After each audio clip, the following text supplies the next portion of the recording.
1,00,000 మంది శివభక్తులతో కలిసి మహారుద్రాక్ష పూజలో పాల్గొనండి. వెంటనే కాల్ చేసి మీ పేరును నమోదు చేసుకోండి. నమస్తే, సుమన్ టీవీకి స్వాగతం. ప్రస్తుతం మనతో ఉన్నారండి ప్రముఖ ఆధ్యాత్మికవేత్త మరియు శ్రీ విద్య ఉపాసకురాలు గీతా కుమార్ అమ్మగారు ఉన్నారు. బోల్డని విషయాలు మనం నివృత్తి చేసుకుందాం అమ్మగారితో మాట్లాడి. అమ్మ నమస్తే. అమ్మ శ్రీ గురుభ్యో నమః, శ్రీ మాత్రే నమః. నమస్తే అమ్మా. అమ్మ, గడప లక్ష్మీదేవితో సమానం అంటారు. పసుపు కుంకుమ రోజు గడపకి పెడితే ఏమన్నా అంటే లక్ష్మీ కటాక్షం ఏమన్నా ఉంటుందా అమ్మ? డైలీ కడుగుతారు గడప. అవునా? కొంతమంది మంగళ శుక్రవారాలు కూడా చేసుకుంటారు. నార్మల్ గా డైలీ కడిగి ఓపుకుంటే డైలీ కడగచ్చు, పెట్టుకోవచ్చు. లేదు మేము వారానికి ఒకసారి చేసుకుంటాము అంటే వారానికి ఒకసారి చేసుకోవచ్చు. దీంట్లో గడప పూజ అని ఒకటి వస్తుంది మా. మీరు డైలీ కడగకపోని వారానికి ఒకసారి శుక్రవారం చేసుకున్నా పర్వాలేదు. లేదు అని అంటే అమావాస్య పౌర్ణానికి చేసుకున్నా పర్వాలేదు. 15 రోజులకి గడప పూజ అనేది ఎందుకు అంటే, గడప అనేది మన ఇంటికి సింహద్వారము. అక్కడ లక్ష్మీదేవి ఒక ఇది ఉంటుంది. ఇంకొకటి గడప అనేది ఏంటంటే, మన ఊరికి పొలిమేర ఎట్లో మన ఇంటికి గడపట్ల మనం వెళ్ళి మళ్ళీ తిరిగి రావాలి కదా. అవును. ఆ తిరిగి వచ్చే అనుగ్రహాన్ని, ఆశీర్వాదాన్ని ప్రసాదించేదే గడప. చాలా మంది గడపను కూడా మొక్కొని వెళ్తారు వెళ్ళేటప్పుడు, బయటకు వెళ్ళేటప్పుడు. నేను మళ్ళీ తిరిగి రావాలి అంటే, పులిమేర ఎట్లనో మనకి ఇంటికి గడప అట్లట్లా సింహద్వారంకు ఉంటుంది. ఈ గడపకి ఎప్పుడు పూజ చేయాలి, ఎలా పూజ చేయాలంటే, పౌర్ణమి, అమావాస్య, శుక్రవారాల్లో మీకు వీలున్నప్పుడు నేను చెప్పిన విధంగా చేసుకోవచ్చు. గడపకి అభిషేకం చేయాలి. మనం దేవతామూర్తులకు ఒకటి అభిషేకం చేస్తారు కదా, అలా కాకోకున్నట్టు ఆవు పాలతో, అంటే ఆవు పాలు కొంచెం వేసి, కొంచెమే పెరుగు, స్పూన్, డ్రాప్ తేనె, నెయ్యి, అన్ని కొంచెం కొంచెం ఎక్కువ లేకుండా ఫస్ట్ అంతా పూసేసి వాటర్ వేసి కడిగేస్తాం. వాటర్ వేసి కడిగేసిన తర్వాత కూడా ఆవు పాలు, పసుపు తీసుకోవాలి. వాటర్ మిక్స్ చేసుకోకూడదు. ఫస్ట్ 5 వేసి కడిగేస్తాం. అక్కడికి అభిషేకం అయిపోయినట్టు. తరువాత ఆవు పాలు, పసుపు మాత్రమే క్వాంటిటీ తీసుకొని మీ గడపకి ఎంత అవుతుందో అంత మొత్తం రాయాలి. గడపకంతా రాసేసిన తర్వాత వరి పిండితోనే ముగ్గు పెట్టాలి. కుంకుమ బొట్లు పెట్టిన తర్వాత ఇక్కడ ముగ్గు పిండి, చాక్ పీస్ ఏది వాడకూడదు. కేవలం బియ్యం పిండితోనే ముగ్గు పెట్టాలి. అంటే ఈ గడప పూజ కాకపోయినా మామూలుగా అయినా కూడా అంటున్నారు. మామూలుగా అయినా కూడా బియ్యం పిండే వాడాలి. కానీ ఇప్పుడు చాక్ పీసెస్ అవన్నీ వచ్చినాయి కాబట్టి అంత ఓపిక లేదు, ఎక్కువ శ్రమ ఉంటుందని అట్లా అనుకుంటారు. జనరల్ గా కూడా వరి పిండే వాడాలి. ఒకవేళ లేదు అంటే ఈ స్పెషల్ గా చేసుకున్నప్పుడైనా వాడాలి. వరి పిండితో ముగ్గు పెట్టుకోవాలి. పసుపు కుంకుమ బొట్లు పెట్టేసుకున్న తర్వాత అటుపక్క ఇటుపక్క దీపాలు పెట్టుకోవాలి. మట్టి దీపాలు, 2 దీపాలు, నువ్వుల నూనె అయినా పర్వాలేదు, నెయ్యి అయినా పర్వాలేదు. దీపాలు వెలిగించాలి. ఫస్ట్ అటుపక్క ఇటుపక్క దీపాలు వెలిగించి ధూపం చూపించిన తర్వాత గడపకి కూడా మనం ఎలానో పసుపు కుంకుమ అలదింటాం, అక్షంతలు వేస్తాం. ఒక తాంబూలం పెట్టేసి ఒక నిమ్మకాయ కట్ చేయాలి. గడప పైన కట్ చేసి మనకి కుడివైపు వచ్చిన పీసు ఇటుపక్క ఎడంపైక ఇలా పెట్టాలి. ఈ విధంగా ఇలా పెట్టుకోవాలి. ఇలా పెట్టేసిన తర్వాత గడపకి టెంకాయ కొట్టేసి హారతి ఇవ్వాలి.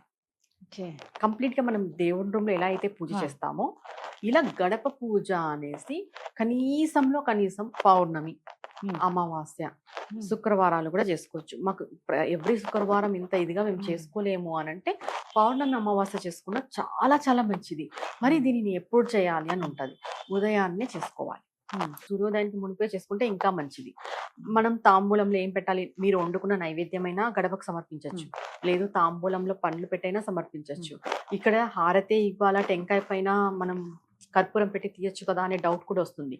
ఖచ్చితంగా టెంకాయ కొట్టి హారతి పలకతోనే హారతి ఇవ్వాలి. మనం దిష్టి తీయట్లేదు, పూజ చేస్తున్నాం. దిష్టి ప్రాసెస్ వేరు, పూజా ప్రాసెస్ వేరు. మనం టెంకాయ కొట్టిన తర్వాత హారతి ఇచ్చి గడపలక్ష్మి అంటాం అనమాట. సింహద్వార దేవి గడపలక్ష్మి అన్నప్పుడు లక్ష్మీదేవిని తలుచుకొని, మన ఇంటి కులదైవాన్ని తలుచుకొని, మా ఇల్లు ఇంకా వృద్ధిలోకి రావాలి, ధనధాన్యాలతో, అష్టైశ్వర్యాలతో మా ఇంట్లో అంతా తులతూగాలి, మా ఇంటి భాండాగారం అంతా నిండిపోవాలి అని మనస్ఫూర్తిగా ఇంటి ఇల్లాలు కోరుకొని లోపలికి అడుగు పెట్టాలి. కుడికాలు పెట్టేసి దేవుడి పూజ పోయి చేసుకోవాలి. ఇది గడప పూజ. దీంట్లో మరి మీకు డౌట్ రావచ్చు. అంటే అభిషేకం చేయొచ్చా? చేయొచ్చు. ఎందుకంటే అక్కడ కూడా మనము దేవిని చూస్తున్నాము. ఇంకోటి గడప పెట్టేటప్పుడు కూడా నవధాన్యాలు వేసి, నవరత్నాలు వేసి, వాస్తు దోష యంత్రాలు పెట్టేసి, తర్వాత దేవుడికి సంబంధించిన పూజ చేసేసి మనం గడపను పెడతాం. కింద కూడా ఆ పవర్ ఉంటది. గడప కింద ఆల్రెడీ మనం గడప పెట్టేటప్పుడు ఇవన్నీ చేస్తాం. అలాంటిది ఆ పవర్ ఇంకా యాక్టివేట్ చేస్తుంది ఈ పూజ.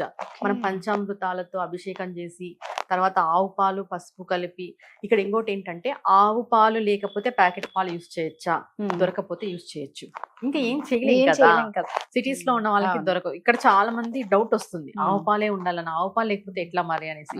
ఆవు పాలు దొరికితే ఆవు పాలు, ఆవు పాలు లేకపోతే ప్యాకెట్ పాలైనా పర్వాలేదు, ప్యాకెట్ పెరుగైనా పర్వాలేదు, యూజ్ చేసి మనస్ఫూర్తిగా పూజ చేసుకొని మీరు గడపలక్ష్మికి మీరు దండం పెట్టుకుంటే మీ ఇల్లు అష్టైశ్వర్యాలతో తులతూగుతుంది.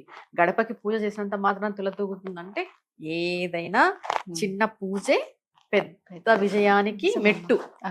ఇది చేసుకోవడం వల్ల చాలా చాలా మంచిది. ఏదైనా మీ గడపకి ఏదైనా నెగిటివ్ ఎనర్జీ ఉన్నా కూడా వెళ్ళిపోతుంది. ఇప్పుడు బ్లాక్ మ్యాజిక్స్ అవన్నీ ఉంటాయి కదా, మనకి ఇంట్లోకి చేరడానికి రావడానికి ఎక్కడ తావు అంటే మన గడపే. మన గడపలో అంత శక్తి లేనప్పుడు వాటిని ఆపలేదు దుష్ట శక్తుల్ని. ఇక్కడ మనం ఏం చేస్తున్నాం, గడపకి శక్తిని నింపుతున్నాం పూజ చేస్తూ పూజ చేస్తూ పూజ చేస్తూ.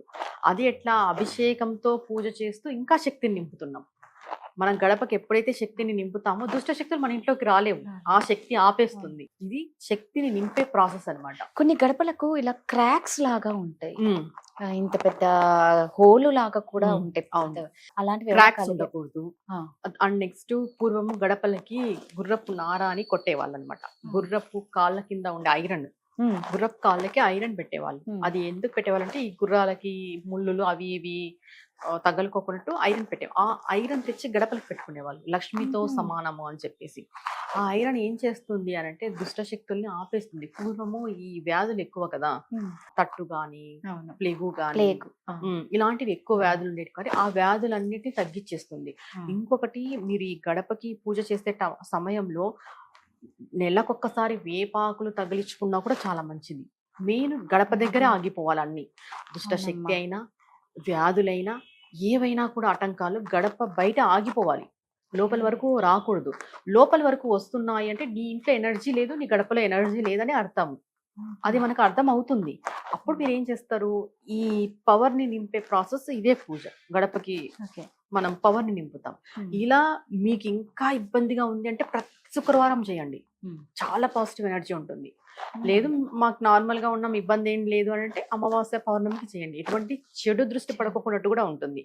చాలా కష్టంలో ఉన్నాము, మా ఇంట్లో ఇబ్బందిగా ఉంది, చికాగ్గా ఉంది, మానసికంగా ఇబ్బంది ఉంది, పూర్తిగా గొడవలు ఉన్నాయి, అంటే ఇంకా చెప్పలేరు, మనశ్శాంతి లేని వాతావరణం ఉంది అంటే ప్రతి ఫ్రైడే చేయొచ్చు ఈ పూజ, గడప పూజ చేసుకొని చూడండి. ఒక 3 to 6 months కంతా మంచి రిజల్ట్ ఉంటుంది ఇలా చేసుకోవడం ద్వారా. ప్రతి శుక్రవారం అంటే బాగా ఇబ్బందులు ఉండేవాళ్ళు ప్రతి శుక్రవారం చేసుకోవాలి. సో ఇదండి, నిజంగా మీలో మనశ్శాంతి లేకుండా మీరు ప్రతి దాంట్లో భార్యాభర్తల సమస్యలు కానీ, ఆర్థిక ఇబ్బందులు కానీ, ఆరోగ్య సమస్యలు కానీ, ఎటువంటి సమస్యలు ఉన్నా, ఇంట్లో ప్రశాంతత లేకపోయినా గడప పూజ అనేది చేసుకుంటే దీనివల్ల అంతా శుభమే జరుగుతుందట. చాలా చక్కగా చెప్పారు, ధన్యవాదాలు. నమస్తే అమ్మా.